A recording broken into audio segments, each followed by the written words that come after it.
ಮಾನ್ಯ ಅಧ್ಯಕ್ಷರೇ, ಇವತ್ತು ಕಂದಾಯ ಮಂತ್ರಿಗಳು ಪ್ರತಿಯೊಂದು ವಿಷಯನೂ ಕ್ಲಾರಿಫೈ ಮಾಡತಕ್ಕಂತದ್ದು, ನಾನು ಶಾಸಕನಾಗಿ ಅವರಿಗೆ ನಾನು ತುಂಬು ಹೃದಯದ ಅಭಿನಂದನೆಗಳನ್ನು ಈ ಸಂದರ್ಭದಲ್ಲಿ ಹೇಳಲಿಕ್ಕೆ ಬಯಸ್ತೇನೆ. ಕಾರಣಾಂತರದಿಂದ ಕರ್ನಾಟಕದಲ್ಲಿ ಒಂದು ತರ ಅಲ್ಲೋಲ ಕಲ್ಲೋಲ ಸಂದರ್ಭ ಆಗಿತ್ತು.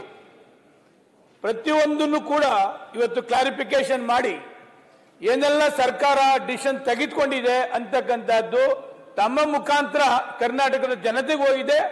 ಇವತ್ತು ನೆಮ್ಮದಿಯಿಂದ ಇರ್ತಕ್ಕಂಥದ್ದಕ್ಕೆ ಮುಂದಿನ ದಿವಸಗಳಲ್ಲಿ ಅವಕಾಶ ಆಗ್ತಾ ಇದೆ. ಏನಾಗ್ತಾ ಇದೆ, ಏನೋ ಎಲ್ಲ ಒಪ್ಪಿಗೆ ಹೊರಟೋಯ್ತು ಲಕ್ಷಾಂತರ, ಯಾಕೆಂದ್ರೆ ಪಾರ್ಟಿಗಳು ಸ್ಪ್ಲಿಟ್ ಆಯ್ತಿತ್ತು.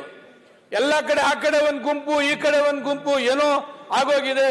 ಕಾಂಗ್ರೆಸ್ ಸರ್ಕಾರ ಬಂದ್ರೆ ಎಲ್ಲ ಮುಸ್ಲಿಮ್ಸ್ಗೆ ಮಾಡ್ಬಿಡ್ತಾರೆ ಅಂತಕ್ಕಂಥದ್ದು ವಿಷ ಬೀಜ ಬಿತ್ತಕ್ಕಂಥ ಒಂದು ವ್ಯಾಪಕ ಸನ್ನಿವೇಶದಲ್ಲಿ ಪ್ರತಿಯೊಂದು ವಿಷಯನೂ ಇಟ್ಟು ಕೂಲಂಕುಷವಾಗಿ ಇವತ್ತು ಕರ್ನಾಟಕದ ಜನತೆಗೆ ಒಂದು ಮನದಟ್ಟಾಗುವಂಗೆ ಮಾಡ್ತಕ್ಕಂಥದ್ದನ್ನ ಇವತ್ತು ಸನ್ಮಾನ್ಯ ಕೃಷ್ಣ ಬೈರೇಗೌಡರು, ನಮ್ಮ ಜಮೀರ್ ಅವರು ಮಾಡಿದ್ದಾರೆ. ಅದಕ್ಕೆ ಅವರಿಬ್ಬರಿಗೂ ಕೂಡ ನಿಮ್ಮ ಪರವಾಗಿ ನಾನು ತುಂಬು ಹೃದಯದ ಅಭಿನಂದನೆಗಳನ್ನು ಹೇಳಲಿಕ್ಕೆ ಬಯಸ್ತೇನೆ. ನಮಸ್ಕಾರ. ಒಂದು ಪ್ರಕಟಣೆ ಅಧ್ಯಕ್ಷ, ಒಂದೇ ಒಂದು ನಮ್ಮ ಸಚಿವರಿಗೆ ಒಂದೇ ನಿಮಿಷ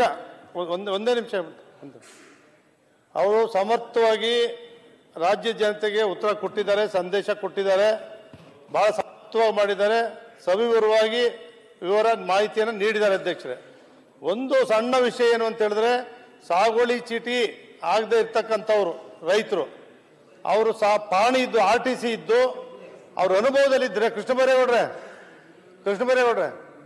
ಅವ್ರ ಹೆಸರಲ್ಲಿ ಸಾಗುವಳಿ ಇಲ್ಲದೆ ಇದ್ರೆ, ಅವ್ರಿಗೆ ಪಾಣಿನಲ್ಲಿ ಅವ್ರ ಹೆಸರು ಬಂದಿದ್ರೆ, ಅವ್ರ ಅನುಭವದಲ್ಲಿದ್ದರೆ ಅದನ್ನು ಅವರ ಹೆಸರುಗಳಿಗೆ ಮಾಡಿಸ್ಕೊಡ್ಬೇಕು ಅಂತ ಒಂದು ಮನವಿ.